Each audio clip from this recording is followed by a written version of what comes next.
Good morning and thanks for joining us today. Huntington's disease is difficult and complex.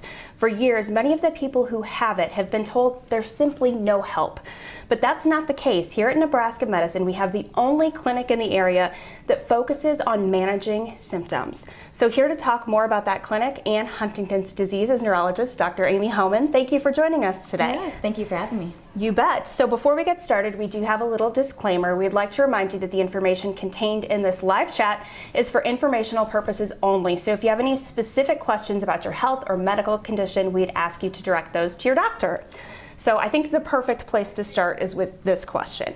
What is Huntington's disease? Yes, Huntington's disease is a genetic neurodegenerative disease. What that means is that it is inherited and passed on from a parent to a child. And it causes progressive neurologic symptoms that get worse over time.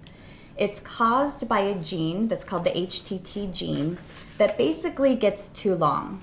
When the gene is too long, the protein produced from that gene is too long, and when that protein is too long, it can't function normally. Without that normally functioning protein, the nerve cells are not as healthy. They develop damage and they eventually die in certain parts of the brain. As that damage accumulates, we see symptoms based on the areas of the brain that are most effective. The combination of symptoms that we see in Huntington's disease are motor symptoms, psychiatric symptoms, and cognitive symptoms. The motor symptoms are most often involuntary movements, in particular a type of involuntary movement that's called chorea, and that's C-H-O-R-E-A, like choreography. Named that because it has sometimes a kind of dance-like quality to it. People can also have trouble with balance, coordination, dexterity, those sorts of things. The psychiatric symptoms can range from anything from depression, anxiety, to obsessive compulsive disorder, even on the extreme end, hallucinations and delusions sometimes. And the cognitive symptoms start with trouble with focus, concentration, planning, organizing, multitasking, and develop into more pronounced global cognitive issues with later memory impairment. A lot going on at once with Yes, Huntington's absolutely. disease. What are typically the first symptoms that do emerge? So it can be very different from person to person. One of the characteristic things about Huntington's disease is there's a lot of variability. So what it looks like in one person won't be exactly what it looks like in somebody else, even within the same family. So some people will develop the motor symptoms first, others will develop some cognitive changes first, and still others will have some of the psychiatric symptoms first. Most often people notice probably the motor symptoms. They start very mild, maybe a little bit of twitchy or fidgety looking movements. Sometimes the clumsiness, trouble with the dexterity, noticing that their balance isn't as good, tripping, bumping into things, that sort of thing. At what age are people typically seeing those symptoms of Huntington's disease develop? Is there a standard age? There is. There's also a range, but most often people develop symptoms in their 30s and 40s. It can start as early as childhood, which is pretty rare, but it can happen. It can start as late as when somebody's in their 70s. But like I said, most often we see it starting when people are in their 30s and 40s. For those of you who are following the discussion live with us on Facebook today, if you do have any questions specific to Huntington's disease, you can go ahead and post those below. Also, if you're watching this interview later and you know someone who's affected by this condition, feel free to share this interview. We will go ahead and keep in touch with Dr. Hellman. So even if you are posting questions after that fact, we'll get back to you with responses to those questions as well. Is Huntington's disease fatal? It is, yes. And that also varies from person to person. Some people have a more aggressive course with a faster decline, and other people have a much more progressive, gradual course. On average, after diagnosis, the lifespan is about 15 to 20 years. You mentioned this is an inherited condition. Yes. So how do people know if they have it? What's the testing process like? So we approach testing for Huntington's disease in two different ways, based on whether or not somebody has symptoms. So if somebody has symptoms of Huntington's disease, it's much more like any other neurologic disease, where you come in, you have a neurologic evaluation, and we can determine whether or not your symptoms are consistent with that diagnosis. Whether or not it's clear, if we're suspicious it could be Huntington's disease, we can order the genetic test to confirm that, which is just a blood test that we send out to a lab that tests for that abnormal gene. If people know that it runs in their family, and specifically if they have a parent with Huntington's disease and they want to know if they have the gene and then therefore whether or not they will develop the symptoms down the line, we can test for that gene even years before symptoms actually develop. We do approach this differently because having that information can have significant impacts on a person's life. And we want to make sure that we're doing what's best for you, no matter what the situation is. So before doing what we call predictive testing in that case, is we have you meet with a genetic counselor who talks in detail about the genetics, what the tests mean, how the disease is passed on from parent to child and all the implications of that. And also other things that people might not think about when you're really kind of just focused on, do I have this? Things about how it can affect your relationship with family, friends, colleagues, how it can affect your insurance ability to get long-term care insurance, life insurance, and those sorts of things. We want to make sure you have all that information before you make the decision to go forward with testing. We also have you meet with a psychiatrist. He helps to determine that we're in an okay place to manage this information. For example, we wouldn't want to do this testing when somebody's in the middle of a big life change, a divorce or change in career or something like that.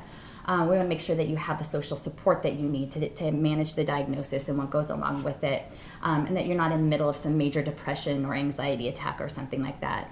If there are these sorts of things going on, we work with you to get you to a place where you're better prepared for the information. And then, of course, you have the neurologist to check you out before going forward with the testing. Once all those things are done and you're given the green light, we can just draw the blood test. One of the things that's the most amazing about Nebraska Medicine to me is all of these multidisciplinary teams. So when it comes to Huntington's disease, you've mentioned yourself as a neurologist, genetic counselor, psychiatrist. So when people come to the clinic here, what are the advantages and how does that team work together?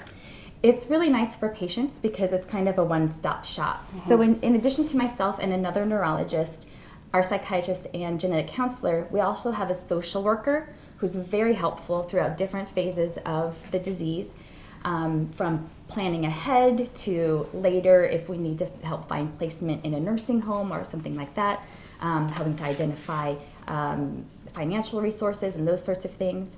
We have a speech therapist and dietitian who usually work together.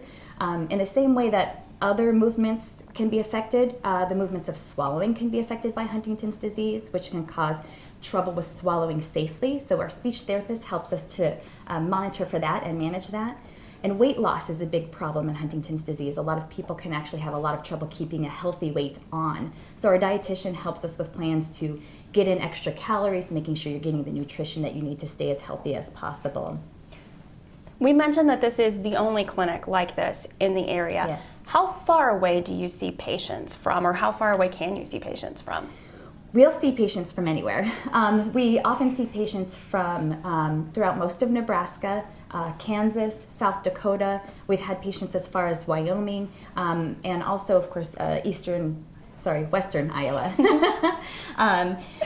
Our clinic has been designated an HDSA Center of Excellence this is the 5th year in a row, because we are able to provide all of that high quality care for our patients. This clinic is still fairly new in the last 5 years. Yes. So, and you're learning so much about Huntington's disease, basically with the rise, I think, in genetic counseling and knowing that this is an inherited condition. How quickly are things changing as far as treatment? Well, it's been very slow up until recently, and a lot of that has to do with genetics are very complex, and it took a long time just to develop the technology necessary to actually interact with the genetics of disease. But we are at a place that's very, very, very exciting in all of genetics, and particularly Huntington's disease right now. There are therapies that are being studied that have the potential to actually decrease the expression of that abnormal gene.